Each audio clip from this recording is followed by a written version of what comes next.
बाबा जी सैयद वारिस शाह रहमतुल्लाह अलैह ने अरबी ते फारसी दियां चंद दो किताबां ਜਿਹੜੀਆਂ ਮਦਰਸਿਆਂ ਦੇ ਵਿੱਚ उस दौर 'ਚ पढ़ाइयां ਜਾਂਦੀਆਂ ਸਨ ਉਹਨਾਂ ਦਾ ਤਾਰਫ ਕਰਾਇਆ ਹੈ, ਉਹਨਾਂ ਦੇ ਨਾਂ ਦੱਸੇ ਨੇ।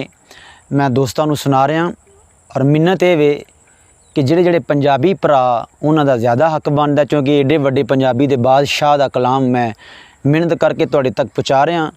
तो ये अदना जी कोशिश है इनू सारी वीडियो नू सुनिया करो, सारे कलाम नू, और अगे दोस्तों तक भी पहुँचाया करो। तो वीडियो नू लाइक तो शेयर जिहड़ा है वो करना ना भुलिया करो। तो बाबा जी फारसी और अरबी दीयां किताबां दा तारफ करवाते हैं पे जिहड़ियां मदरसियां च पढ़ाईयां जांदियां सन।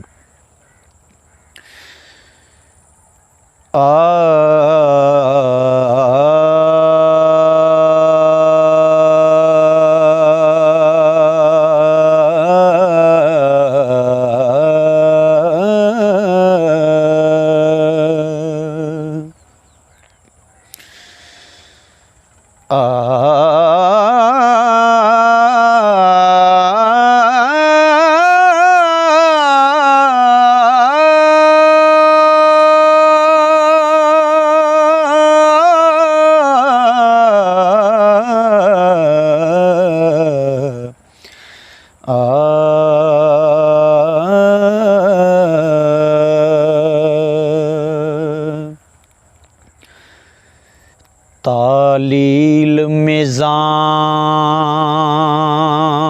ते सर्फ बिहाई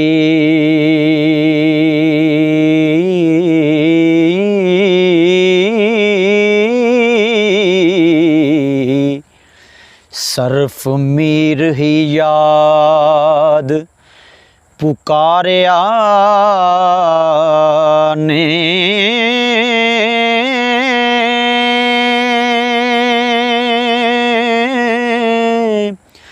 काजी कुतब ते कंज़े अनवा बारां हो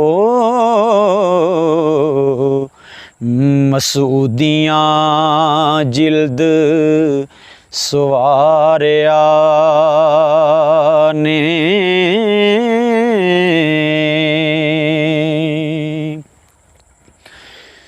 खानी नाल मजमुआ सुल्तानिया दे अते हैरतुल फिका नवारिया ने मारिजुन नबूवत खलासियानू हो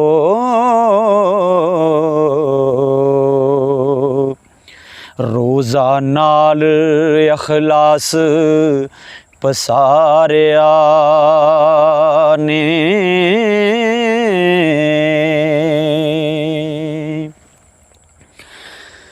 ज़रादियाँ दे नाल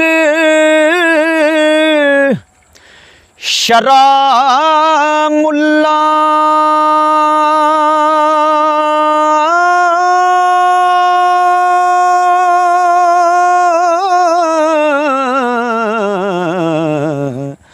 जंजानिया नहव नतारिया ने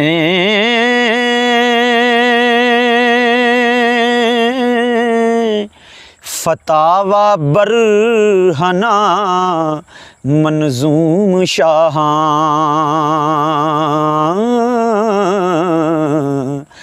नाल ज़बदियाँ हिफ़्ज़ करारिया ने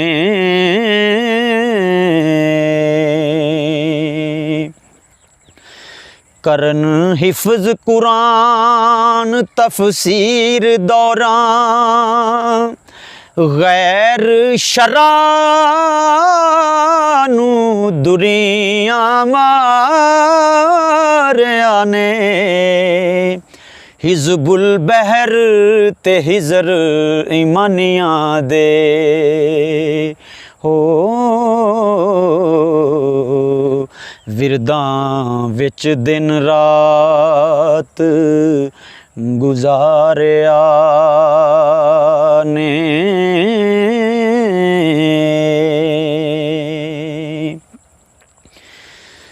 अठ पैर गर्दाना दे विरद कर दे,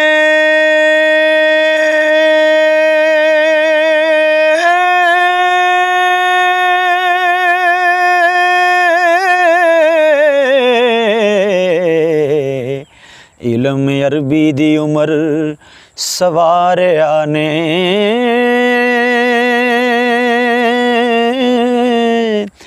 वारस शाह सब इलम दे विच कामल हो,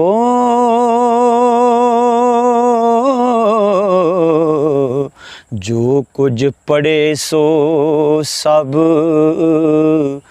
नतारिया ने।